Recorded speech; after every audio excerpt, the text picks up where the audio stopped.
سمعت يا اخويا اخر خبر؟ مش جماعه الاخوان المجرمين طلعت بيان امبارح؟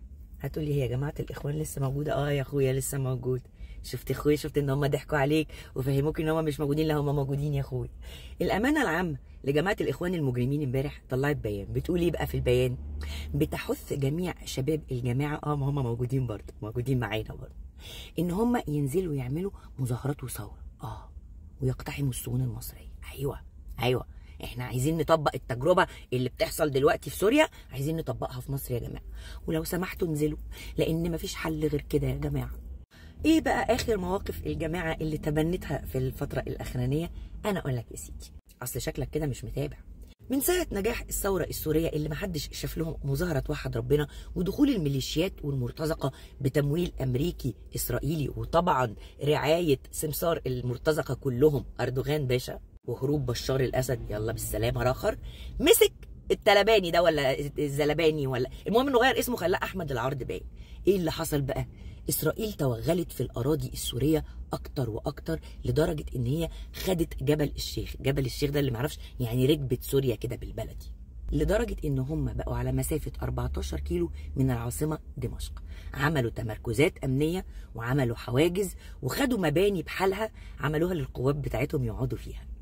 طلع علينا الزلباني قال لك لا، احنا مش وقت دلوقتي نخش في اي حروب، احنا مش وقته دلوقتي، مش هنواجه اسرائيل، مش هنخش في مواجهه معاها. طلعت الجماعه قالت لك ايه؟ عين العقل يا جدع، انت راجل فهمان، لا عايز تخسر مقدراتك ولا تخسر شعبك. الله، هو مش كان الكلام العكس على مصر؟ مش مصر كان مطلوب منها انها تدخل حرب لا ناقه لها فيها ولا جمل؟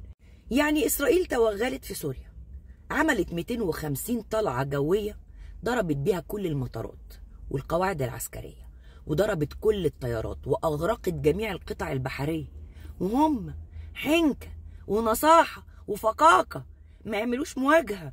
لكن مصر اللي محدش قرب منها المفروض تخش حرب. ليه يا حبيبي؟ هي مصر كانت خلفتكم ونسيتكم؟ ها؟ فواتيركم نحاسب عليها ليه؟ ما كل واحد يشيل شيلته يا جماعة. اللي عمل طوفان يشيل شيلته، اللي عمل ثورة ونجحت يشيل شيلته. الله. وبعدين هي من امتى الجماعه بعد ما كان شعارها على القدس رايحين شهداء بالبلالين، بقت دلوقتي عادي جدا ان احنا نتحالف مع اسرائيل في مقابل اسقاط الانظمه؟ الله.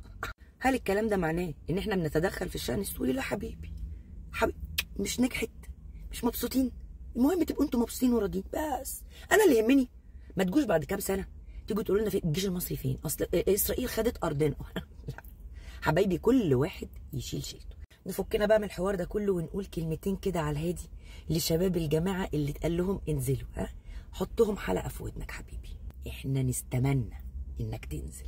اي والله العظيم ثلاثه. ومن موقعي هذا بقول لقوات الامن والله ما تتعبوا نفسكم، انتوا سيبوهم منهم للشعب، والله ما الشعب، سيبوهم لستات مصر، هم قادرين عليه. حضروا بس عربيات الاسعاف، واحنا والله اصلنا مخنوقين شويه وعندنا طاقه سلبيه، فاحنا هنفش خلق. انزلوا يا جماعه، انزلوا، انا عايزه اشوف الذكر فيكم ينزل. والله العظيم ثلاثه.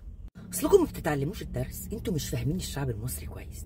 بص يا سيدي، احنا ممكن نكون بنعاني من ازمه اقتصاديه والتضخم والنبي يا اخويا نخر في عضمنا، بس بالصلاه على الصلاه ما تفكر تجرب تقرب من امان مصر وامنها، الله وكيل.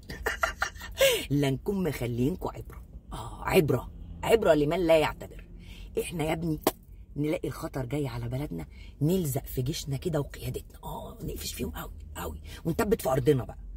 فيا جدعان انزلوا بالله عليكم، تنزلوا. انا بقول لكم والله، اختي بتنصحكم اهو، انزلوا، احنا في انتظاركم، في انتظاركم.